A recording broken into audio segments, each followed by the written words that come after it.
যাইয়ে ঢাকায় বিয়ে করছে। ওরা আমার বাইরে বাড়ি বলাইছে।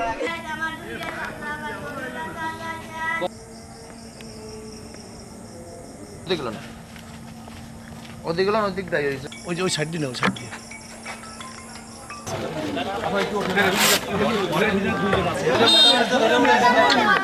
মহিলারা একটু ধরেন।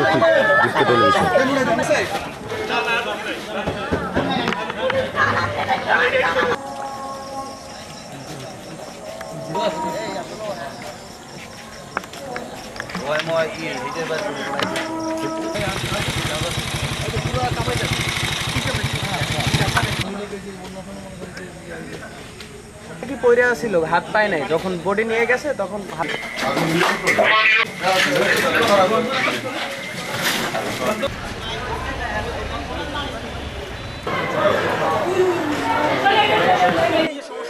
আমার হাজবেন্ড একটার পর একটা বিয়ে করে, আমার রাখে গোপনে যাইয়ে ঢাকায় বিয়ে করছে। জয়দীপ নিয়ে আমার বিভিন্ন সময় মারধর করতো, এই নিয়ে সমস্যা হয়েছিল। আমাদের খালি পারিবারিক সমস্যা, এত বড় সমস্যা না। ইস্যু করে ওরা আমার বাইরে বাড়ি পালানোর প্ল্যান করছে। এটা কিন্তু সামান্য একটা ব্যাপার নিয়ে ওরা আমার বাইরে বাড়ি পালাইছে। আমি দেশবাসীর কাছে এর বিচার চাই, এর কোনো বিচার হবে না। আমি কি কোনো বিচার পাবো না? আমার কেউ নাই দেখা। আজকের ঘটনার সূত্রপাত ওরা মামলা করছে, আমরাও মামলা করছি। আজকে আমরা আগাম জামিন নিয়ে বাড়িতে ঢুকছি, এই হচ্ছে সূত্রপাত, আর কোনো সূত্রপাত নাই। পুলিশ তদন্ত আইছে, আমি বলতেছি এর ভিতরে ওরা সবাই জাগর দিয়ে হামলা শুরু করে দিয়েছে। এটা কি পুলিশের সামনেই করছে? ওরা জাগর দিয়ে পুলিশের সামনেই আছে, পুলিশ পাপা দিয়ে বের হয়ে গেছে। আজকে সারাটা দিনই, তারপর বিকেলবেলা হঠাৎ করে দেখি অনেক মানুষজন জড়ো হয়েছে। হওয়ার পরে মানে থাই গ্লাস ভাঙে, ওরা গ্রিল ভাঙে, দাও কাঁচি লাঠি এগুলো দিয়ে মানে ফার্স্টে গ্লাস ভাঙছে, তারপরে গ্রিল ভাঙছে, গ্রিল ভাঙে তারপরে ভিতরে ঢুকছে, ভিতরে ঢুকে দরজা খুলছে। তো আমাদের ভিতরে আর একটা ভাইয়া তাড়াতাড়ি ওরে মায়েরা বাই করে দিয়ে সাথে সাথে দরজাটা লাগাই দিছে।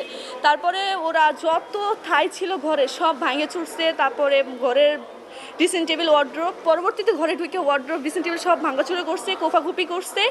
তারপরে আমারে ওইখান থেকে আরেকজন ভাইয়া মানে আমাদের দলেরই, সে ভাই আমাকে ওইখান থেকে তাড়াতাড়ি বের করে দিচ্ছে। যদি আমি না বের করতাম তাহলে আমারও এই অবস্থা করতো। গোপাল ওই আপুরে, ওই ভাইয়ারে, ওই যে ভাইয়া আহত, আর ওই নিচে যে ভাইয়া মারা গেছে লিটন ভাইয়া, কেন হত্যা করছে এটা তো আমি জানি না। মুন্নি যে ওর বোনের সাথে আর আসলে স্বামীটার নাম আমি জানি না, তার সাথে বিবাহ হয়েছে প্রায় বছরখানেক হয়েছে। তো মাঝখানে ভালো হয়েছিল, 1 মাস আগে এরকম শুনছি যে ওই ছেলে আবার নতুন এক বিবাহ করছে, ঢাকা বা কোনো এক জায়গায় রয়েছে। তো ফোনের পরে আসছে, এদের মধ্যে আসার পরে একটা নিজেদের মধ্যে পারিবারিক দ্বন্দ্ব, যে স্বামী স্ত্রী যা হয়, এরপরে উভয় পক্ষ মামলা হয়েছে। মামলার পরে আজকে শুনলাম যে ওরা জামিন করিয়ে বাড়িতে গেছে পর তাদের উপরে আক্রমণ করেছে।